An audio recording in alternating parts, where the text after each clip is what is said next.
estamos considerando el tema Cristo como sumo sacerdote. Ya hemos estudiado el primer aspecto de su oficio sacerdotal, que es su función intercesora.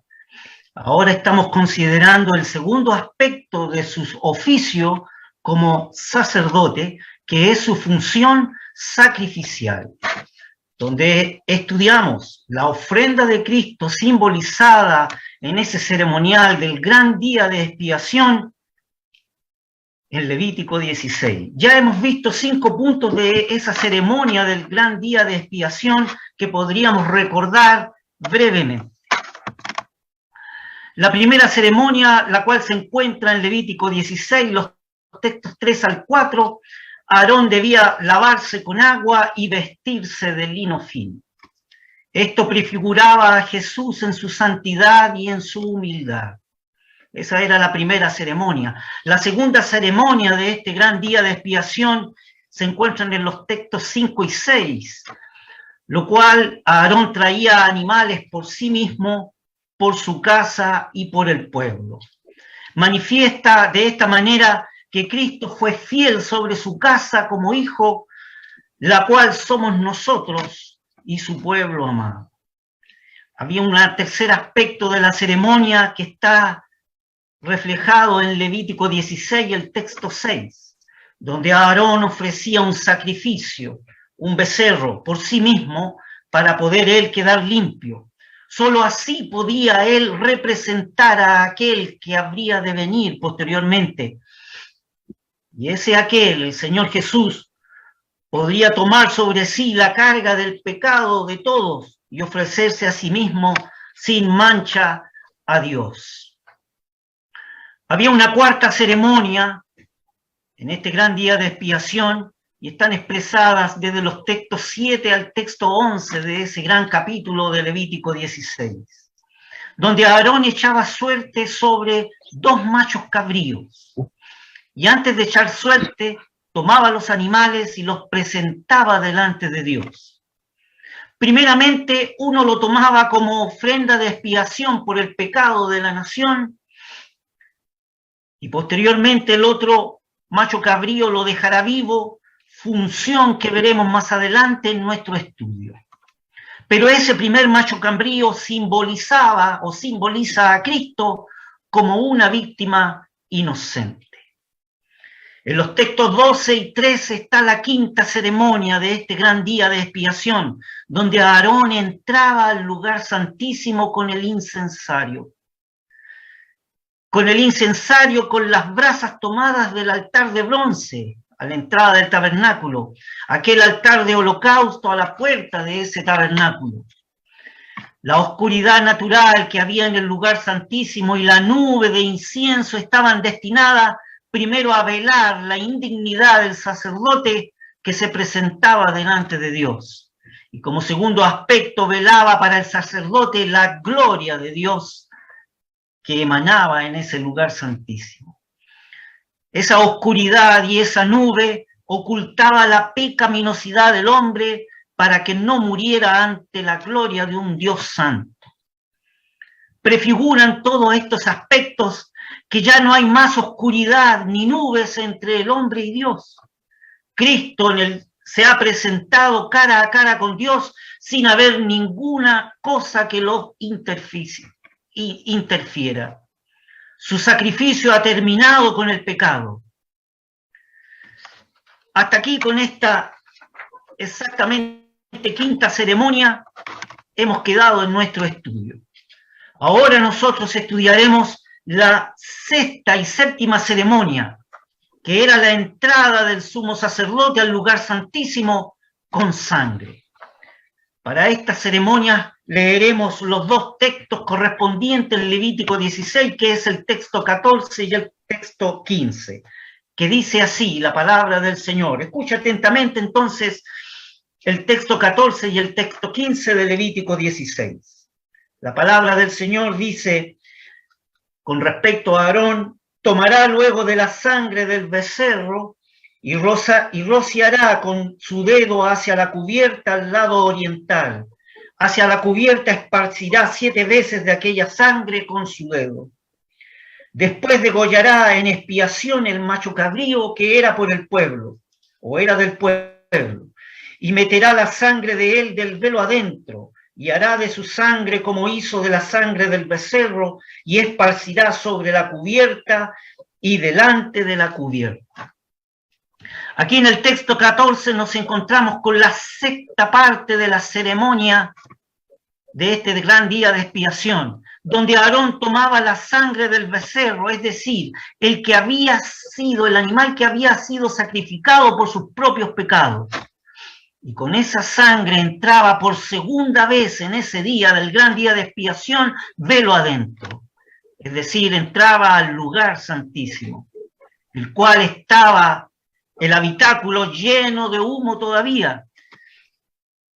Aarón tomaba esa sangre del becerro y la esparcía hacia la parte alta del arca del pacto y 7 veces hacia la parte baja del propiciatorio.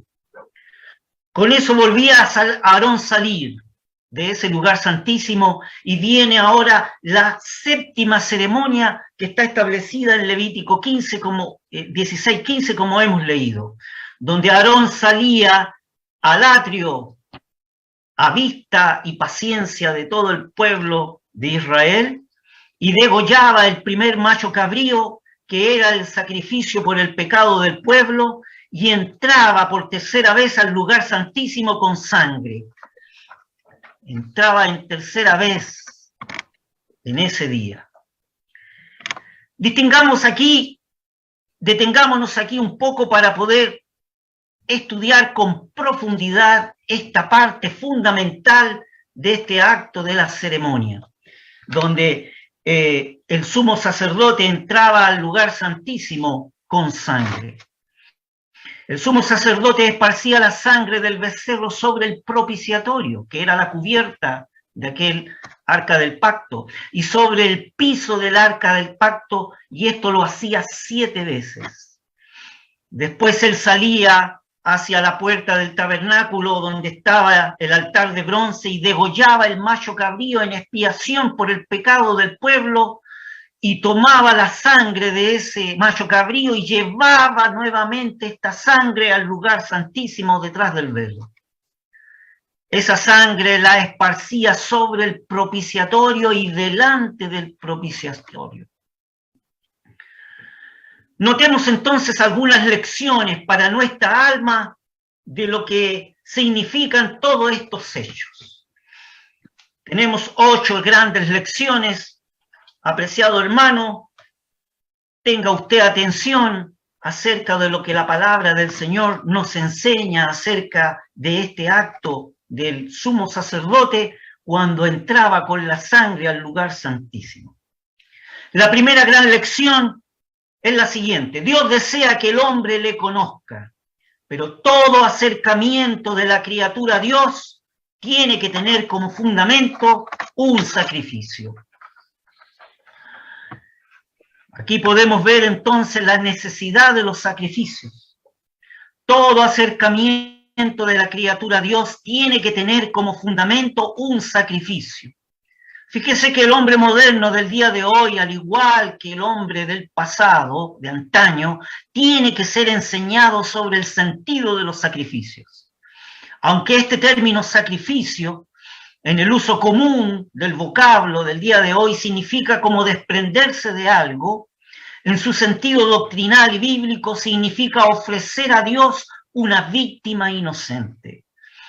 En medio de otros significados, el concepto de sacrificio, hay que subrayar uno que es fundamental. El sacrificio es el medio para acercarse a Dios. En antaño, tenían que ofrecerlo en la puerta del tabernáculo, reconociéndose indignos de entrar a no ser mediante un sacrificio. La idea era de presentar un sacrificio a Dios, es más frecuentemente expresada por el verbo traer cerca, es decir, el hecho de presentar un sacrificio a Dios, lo que el texto original lo que quiere expresar es poder traer cerca algo a Dios. El pecado manchaba al orador y lo constituía en una persona impura por causa del pecado. Significa de que el adorador no estaba en condiciones para poder aproximarse a un Dios santo. Por esa es la razón de tener un sacrificio de por medio. Junto con esta noción de acercamiento, había otras ideas incluidas. La primera era que el oferente quería verse libre de las consecuencias de sus pecados, pero esto no era lo único. Seguramente también el israelita piadoso se acercaba con la intención de reverenciar a Dios. Pero la idea más elevada, la que debemos siempre subrayar, es que el oferente venía con la intención de adorar a Dios, de honrar a Dios, de atender el honor de Dios por lo que Él mismo es. Y debe ser siempre el motivo más elevado para poder nosotros acercarnos a Dios. Y es el motivo de su pueblo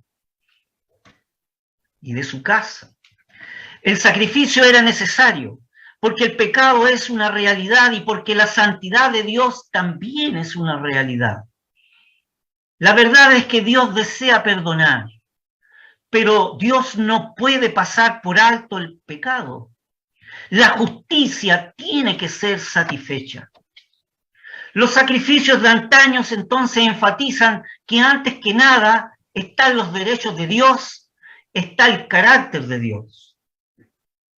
Los sacrificios del Antiguo Testamento dan testimonio de la ruptura de las relaciones entre Dios y el hombre pecador, y son el reconocimiento de la justicia del juicio de Dios sobre el hombre como un ser pecador. Aquí podemos detenernos en un segundo punto. Fíjese que si bien los sacrificios son el medio para poder acercarse a Dios, estos sacrificios no son los que de alguna manera conmueven el corazón de Dios. Los sacrificios no conmueven a Dios. Los sacrificios son la provisión de Dios y son la provisión de un Dios de gracia. Hay que subrayar que toda la vida del tabernáculo se basaba en los sacrificios. Todo giraba alrededor de ellos. Pero no se hacían los sacrificios para mover el corazón de Dios. Y este es un punto fundamental. Los sacrificios no hacen a Dios misericordioso, porque Dios es un Dios de misericordia. Dios es un Dios de gracia y Él provee el sacrificio. Muchos hoy hacen sacrificios como individuos y hacen promesas a Dios para ganar el favor de Dios, para merecer el favor de Dios. Muchos piensan que Dios ama a los buenos, pero la Escritura nos enseña que Dios ama a los pecadores. Este es un punto difícil de aceptar para el corazón natural del hombre. A todos nos cuesta aceptar de que no hay mérito en lo que nosotros somos o en lo que nosotros hacemos. La gracia de Dios prescinde del mérito. Es más aún, la gracia se opone al mérito. La iniciativa en nuestra salvación es que viene siempre de Dios. Dios es movido por su propia misericordia y en su propia gracia y no por nuestros sacrificios. El pacto de amor de Dios con su pueblo, que lo ha movido a proveer una expiación por el pecado, es un amor por el que nada merece. Este amor no tiene explicación en términos humanos. Dios ama porque nos ama, porque ha decidido amarnos. El amor está en la esencia de su ser. La finalidad de los sacrificios de antaño para poder acercarnos como medio a Dios tiene dos grandes finalidades. Primero, los sacrificios tienen la finalidad de que el hombre pudiera acercarse a Dios. Y segundo, que el Dios Santo pudiera habitar en medio de gente pecadora. Aquí estamos frente a un gran propósito de Dios. La Escritura lo expresa de muy diversas maneras, en las figuras, en declaraciones abiertas, en los salmos, en las parábolas, y finalmente, mire lo que dice en Apocalipsis 21, el texto 3. Ahí el apóstol Juan manifiesta: y oí una gran voz del cielo que decía: he aquí el tabernáculo de Dios con los hombres, y morará con ellos, y ellos serán su pueblo, y el mismo Dios será su Dios con ellos. Es así entonces que la finalidad de los sacrificios es para que el hombre pudiera acercarse a Dios, pero el punto fundamental es que el mismo Dios pudiera habitar en medio de gente pecadora. Tenemos una segunda gran lección de este gran día de expiación, y dice así: que la base para el perdón es la sangre derramada de una víctima inocente, porque sin derramamiento de sangre no hay perdón. Fíjese que el perdón se concede sobre la base de la sangre derramada, porque ella es un testimonio de que una vida ha sido entregada en lugar de la vida del culpable.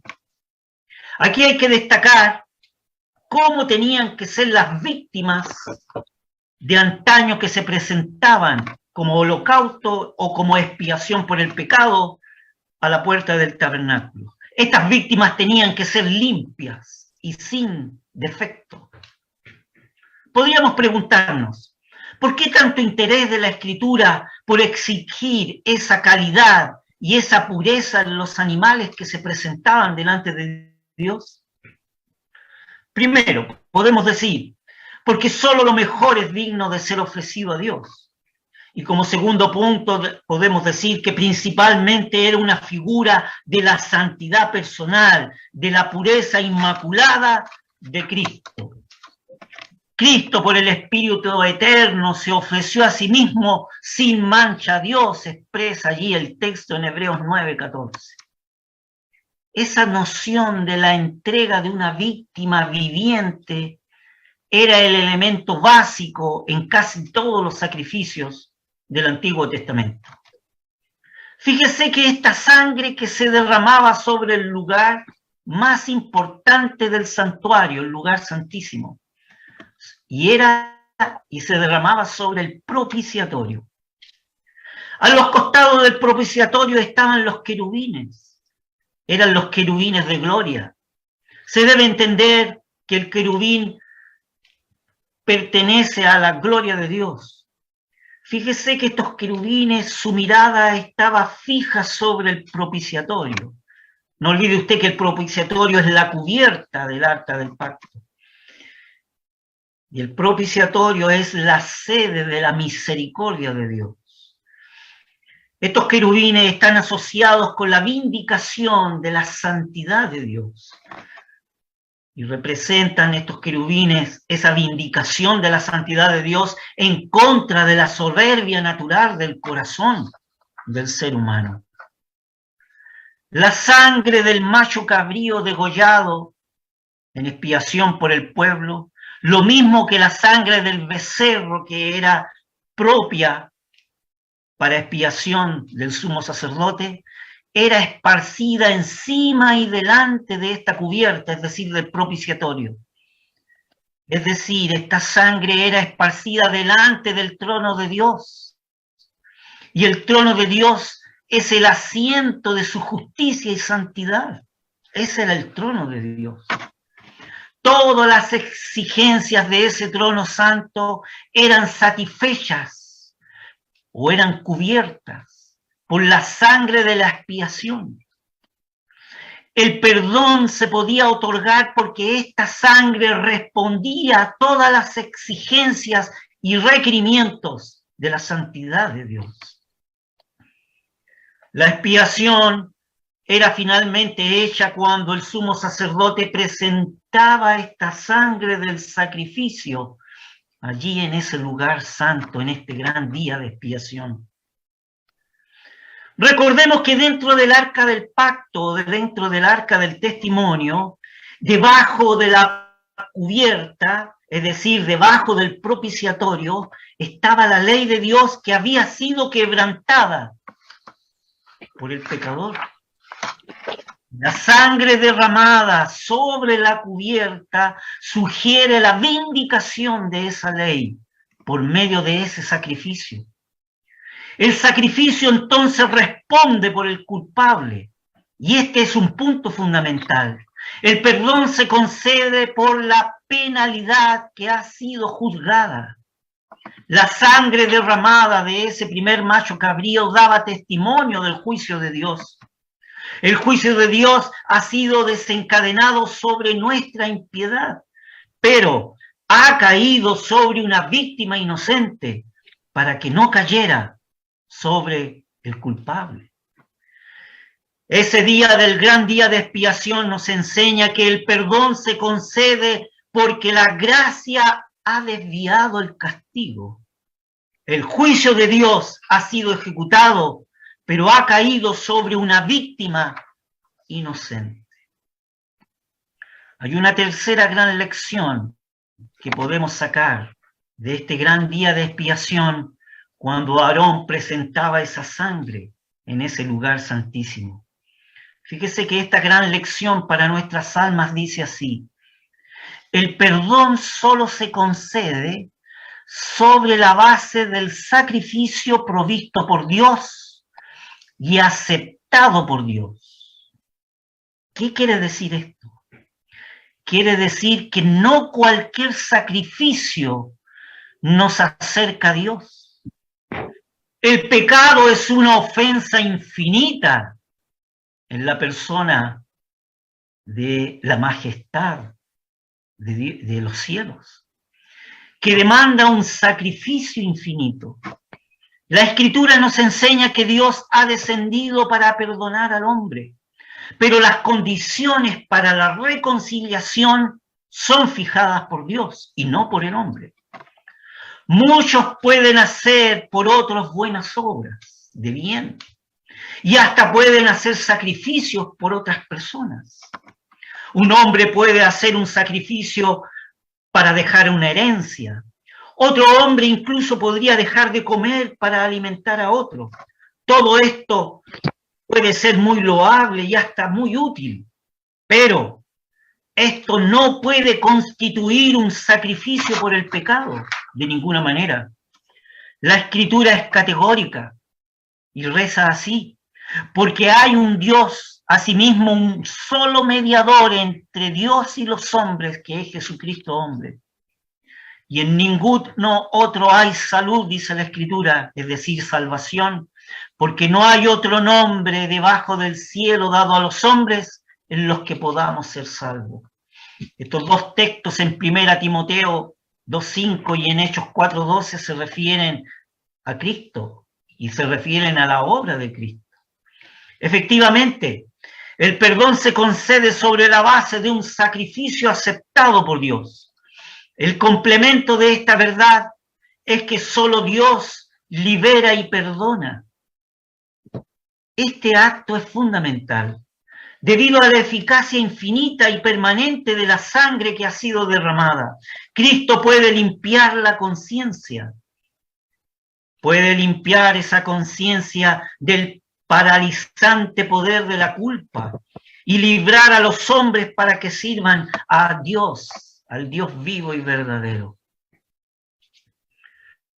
Hay una cuarta lección que podemos extraer de este gran día de expiación cuando el sumo sacerdote llevaba la sangre a ese lugar santísimo en figura. Fíjese que Aarón entraba al lugar santísimo, pero lo hacía como sacerdote. Esto nos subraya dos aspectos de importancia. Primero, que es la sangre la que brinda el acceso a Dios. Y como segundo punto, que a través de un representante todo el pueblo lograba ese acceso a Dios. Podemos imaginarnos con qué sentido de indignidad el sumo sacerdote levítico levantaba el velo y entraba, sabiendo que el Dios de toda la gracia había provisto la sangre para que un pecador como él pudiera ministrar en la presencia de Dios sin perder la vida.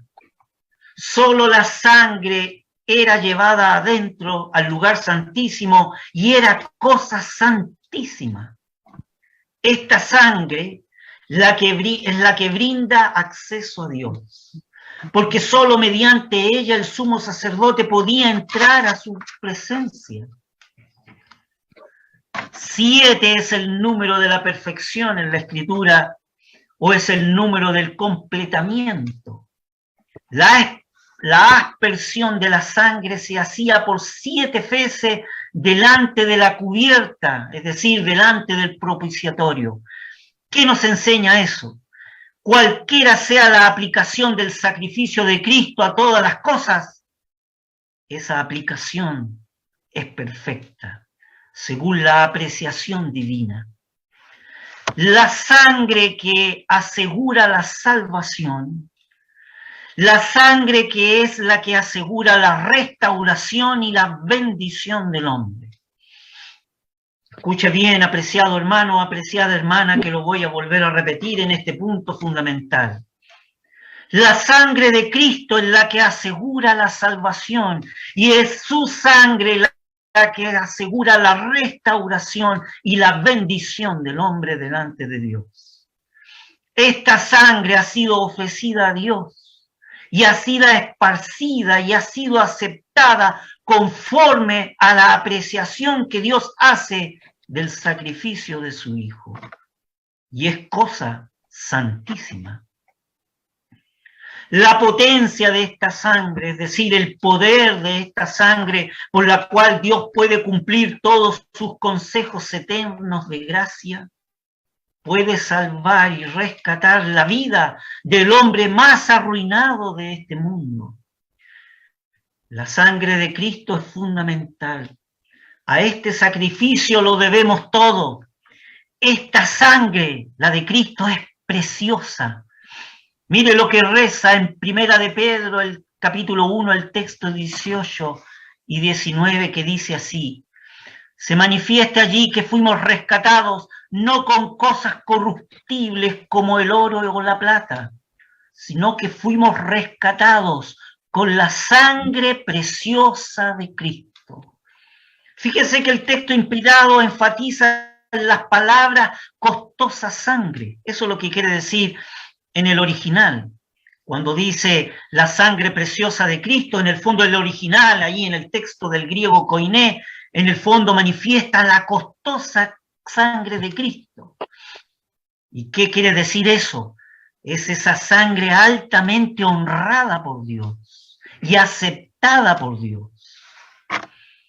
Notemos entonces la comparación de la entrada del sumo sacerdote levítico al lugar santísimo con la obra de Cristo realizada en la cruz del Calvario.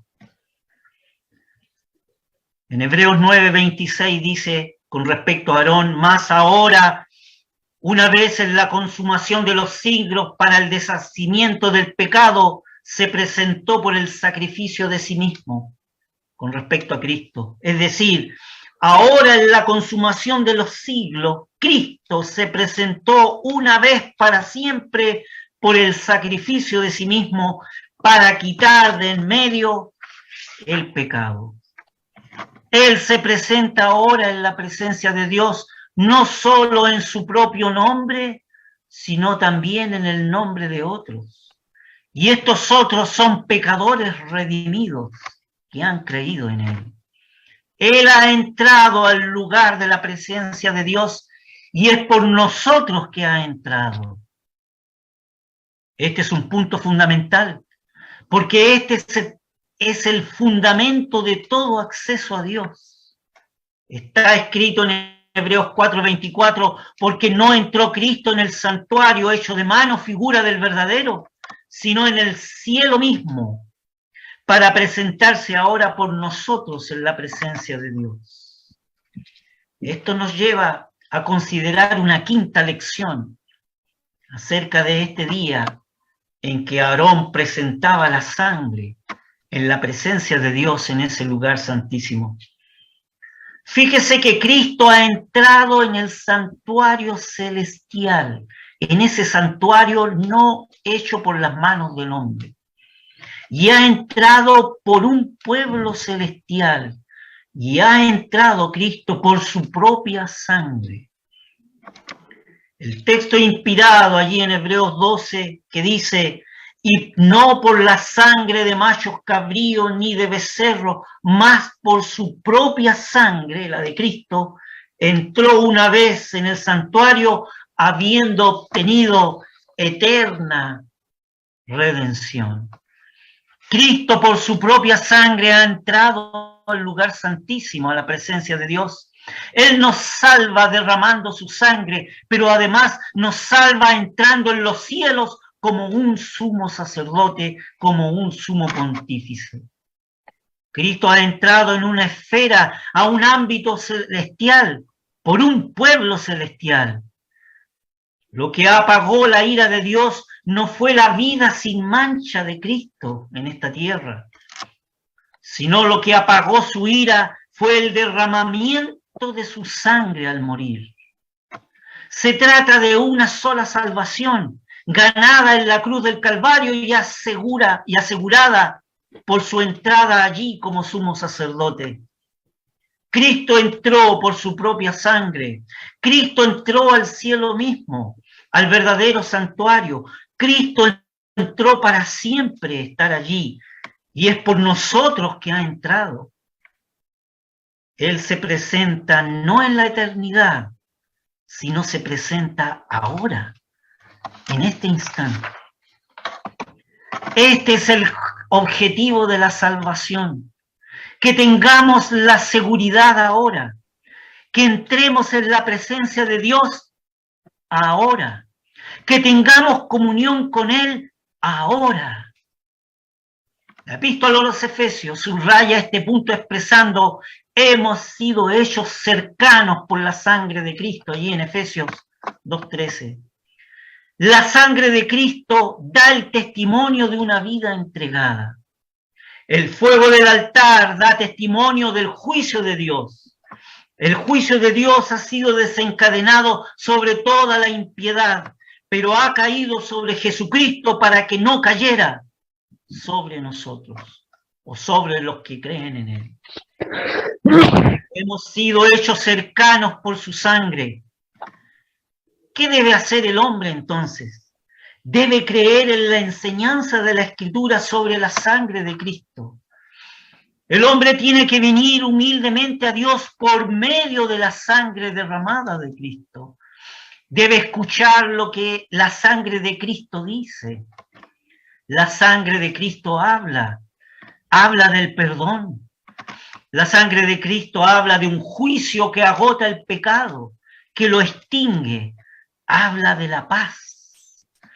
Es como si Cristo hablara diciendo: yo he muerto, entonces ahora tú puedes vivir. El castigo de tu pecado ha caído sobre mí, por lo tanto no caerá sobre ti. Yo he pagado el precio, manifiesta el Señor Jesús, por tanto tú estás eternamente perdonado. Yo he pagado todo el precio, por tanto estás eternamente perdonado. Qué gran lección podemos sacar de esto, de estas grandes figuras del Antiguo Testamento. Hay una sexta lección que podemos guardarla en nuestro corazón. Dice así: la Escritura revela mediante los sacrificios que el pecador no es aceptado por lo que él es en sí mismo, sino es aceptado por lo que su ofrenda es. Fíjese que cuando el oferente, aquel israelita piadoso, aquel judío piadoso que se acercaba a la puerta del tabernáculo, cuando el oferente traía el animal para ser sacrificado, y ponía sobre las manos sobre la cabeza del animal, estaba declarando de que esa víctima, ese animal, era su propio sacrificio. Había otro significado en este hecho de poner las manos sobre la cabeza del animal, y lo estudiaremos profundamente al considerar el segundo macho cabrío, pues en ese caso era el que el oferente ponía las manos sobre la cabeza del animal. Pero el significado que queremos subrayar y señalar es que con este acto de poner las manos sobre la cabeza del animal, el adorador o el oferente se identificaba con la víctima que traía. Es como si dijera él: este es mi sacrificio, este es el animal que yo ofrezco delante de Dios. En esta acción era una transferencia simbólica, es decir, todos los pecados del oferente o del adorador se transferían a esa víctima, de manera que cuando esta víctima moría, estaba la víctima recibiendo el castigo que correspondía al oferente o al adorador a causa de sus pecados. Fíjese que existe otro detalle de importancia que aquí tiene que ser destacado. En el caso del sacrificio en que el oferente traía aves, fíjese que el sacerdote era el que daba la muerte a esas víctimas, a esas aves. Esto usted lo encontrará en Levítico capítulo 1, el texto 14 y 15. Léalo usted después con calma en casa. Pero cuando el oferente traía animales, fíjese que era el propio oferente el que tenía que dar muerte al animal. Esto está en Levítico capítulo 1, el texto 3 y 5, y en el capítulo 3, el texto 1 y 2.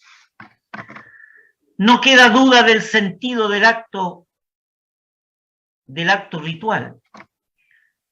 Este simbolizaba que el israelita reconocía lo que su pecado merecía, que su propia sangre debía de ser derramada. Eso es lo que reconocía el adorador.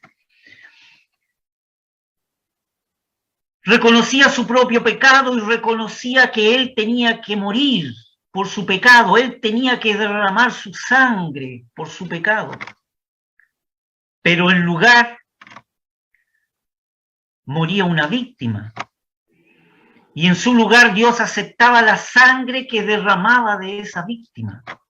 El mismo adorador y el oferente ejecutaba este acto, es decir, mataba al animal, dejando así establecido que era él el que tenía que haber muerto, o era él el que merecía morir. Todo esto estaba presente en aquel gran día de expiación, cuando toda la congregación presenciaba las ceremonias solemnes, cuando el sacrificio era ofrecido, el animal era inmolado en el lugar del oferente, era inmolado en lugar del culpable, o era inmolado, muerto en lugar de los pecados de la nación entera. El acto seguido era que se tomaba esa sangre y era la intrusión de esa sangre al lugar santísimo para la presentación de esa sangre delante de Dios. Y todo esto como una evidencia de que una muerte había tenido lugar para poder quitar, expiar el pecado.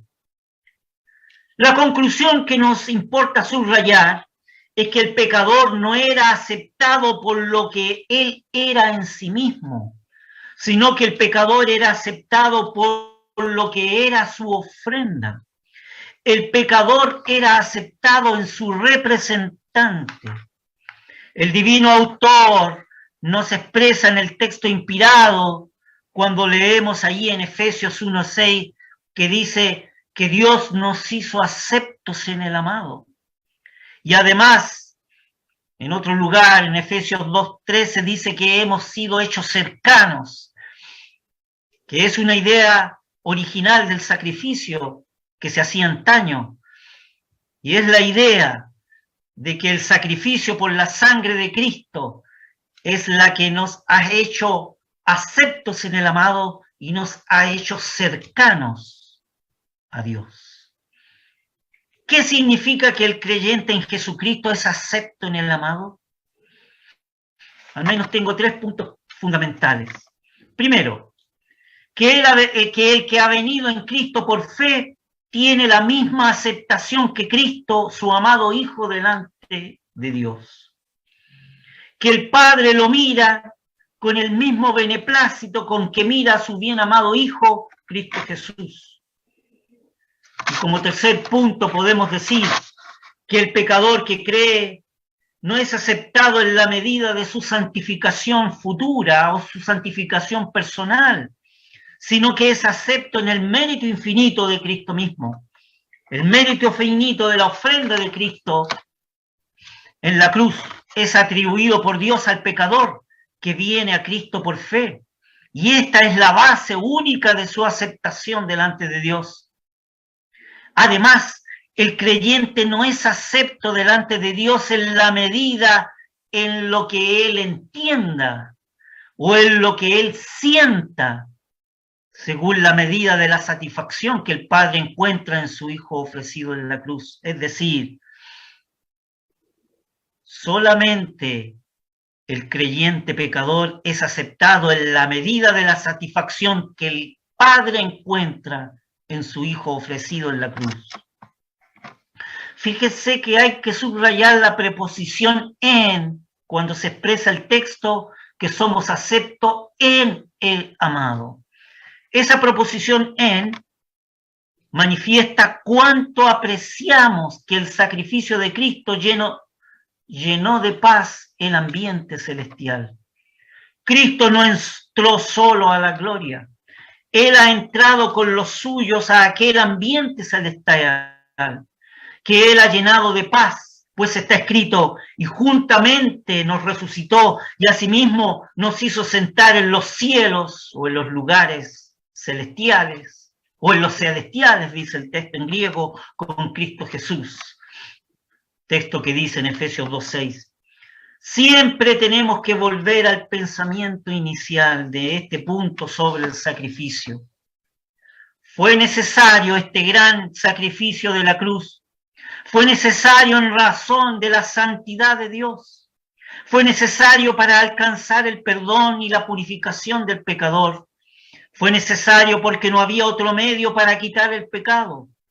Este gran sacrificio fue necesario porque el pecado introdujo la muerte, y nada menos que una muerte de mérito infinito por parte de Cristo pudo quitar para siempre ese agravio infinito. La alabanza que aparece en Apocalipsis 1:5 se fundamenta en su sangre, cuando el texto dice, al que nos amó. La verdad que el texto allí está en un presente continuo, así que tenemos que decir al que nos ama y nos lavó nuestros pecados con su sangre. La expresión nos lavó se entiende en el original como nos libertó. Cristo nos libertó una vez por todas y nos ama para siempre. Hay una séptima lección que aprender de este gran día de expiación cuando Aarón llevaba la sangre a la presencia de Dios allí en el lugar santísimo.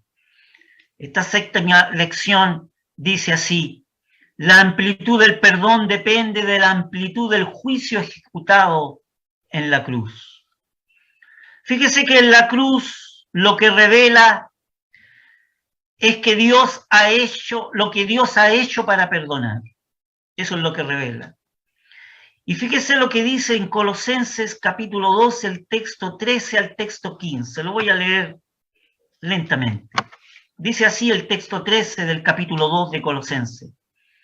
Y a vosotros, estando muertos en pecados y en la incircuncisión de vuestra carne, os vivificó juntamente con él, perdonándoos todos los pecados, rayando, es decir, quitando la cédula de los ritos, que nos era contraria, que era contra nosotros, quitándola en medio y enclavándola en la cruz.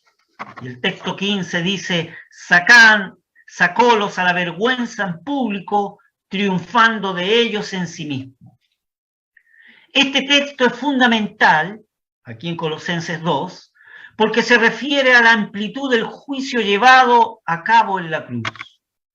La expiación, que extiende sus efectos al dominio angélico, señala que el pecado como principio de maldad fue juzgado. Un hombre perdonado es un hombre que ha sido juzgado. Dios perdonó nuestras transgresiones contra su santa ley, pero además canceló la misma ley. Lo que enseña este texto es que por medio del sacrificio de su Hijo amado, Dios abrogó la ley como un medio de salvación y como una maldición la cual estaba pendiente. Y como lo hizo, anulando el acta de los decretos que había contra nosotros, que nos era contraria, quitándola en medio y clavándola en la cruz, cancelando el manuscrito que era contra nosotros, el cual por medio de sus ordenanzas testificaba contra nosotros. La ley era un acusador de transgresiones. ¿Por qué? Porque todos los que son de las obras de la ley, dice el texto, están bajo maldición, porque escrito está, maldito todo aquel que no permaneciera en todas las cosas que están escritas en el libro de la ley para hacerlas, dice Gálatas 3:10. Dios ha cancelado completamente este documento con todas sus demandas. Lo ha quitado de en medio, clavándolo en la cruz. Esta es una forma gráfica de decir que la muerte de Cristo es el fundamento del perdón. El gran principio es, pues, la destrucción de la ley por medio de la cruz. Por tanto, la ley fue clavada con Cristo en la cruz cuando Él murió. Notemos lo que está clavado allí en la cruz.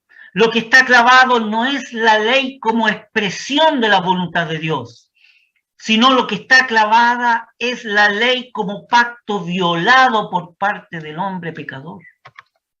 Cristo llevó la maldición de la ley, cumplió con sus normas, y así Dios anuló la ley. Por tanto, el creyente ha sido librado de la ley en tres sentidos. Primero, como código de normas. Segundo, ha sido librado como un medio de salvación. Y tercero, como una maldición pendiente sobre el pecador. El perdón ha unido todo esto. Un hombre perdonado es un hombre liberado. Podemos decir además, el perdón es el acto de Dios por el cual quita la ofensa del pecado que le aparta de él y le devuelve la amistad. Un hombre perdonado es un hombre reconciliado. Un hombre perdonado es un hombre purificado. Y esto es otra maravilla de la gracia de Dios. Tenemos una octava y última lección que considerar de este gran día de expiación cuando Aarón llevaba esa sangre al lugar santísimo en figura de lo que es la sangre de Cristo en el día de hoy. Esa octava lección dice, la cruz es una satisfacción al honor y a la santidad de Dios. Fíjese que este primer macho cabrío es representativo de la muerte de Cristo y del hecho de que por su sangre Él se ha presentado en los cielos. La salvación es mediante su sangre. Es por la fe en su sangre, como dice Romanos 3:25. ¿Qué significa eso? Que la salvación viene a través de esta muerte. Siempre, siempre, el alma tiene que ser llevada a la contemplación de la cruz. El ministerio de la palabra tiene que llevarnos a la contemplación de la cruz, porque este es el medio para apreciar a Cristo, sufriendo por el hombre, pagando el precio, llevando el pecado, en toda aquella inmensidad de su dolor que solo Dios ha podido medir. Que solo Dios ha podido medir en la muerte de Cristo. La muerte de Cristo fue un sacrificio por el cual el honor de Dios recibió satisfacción y su santa justicia fue propiciada. ¿Qué es lo que ha sido satisfecho? Lo que ha sido satisfecho es un principio eterno. Y este principio establece que todo pecado debe tener su justo castigo. Y la cruz es un testimonio de que todo esto se ha cumplido. Por eso la muerte de Cristo es una satisfacción a Dios. Dios ha sido glorificado por la obra de la cruz, porque la cruz expresa admirablemente cómo el problema del pecado fue tratado. La cruz expresa admirablemente cómo el problema del pecado fue además quitado. Revela cómo la justicia divina ha podido ser satisfecha. Muy bien, apreciados y queridos hermanos, hemos terminado nuestra lección del día de hoy. Con la ayuda del Señor, el próximo miércoles consideraremos lo que significa este segundo macho cabrío en ese gran día de expiación allí relatado en Levítico 16.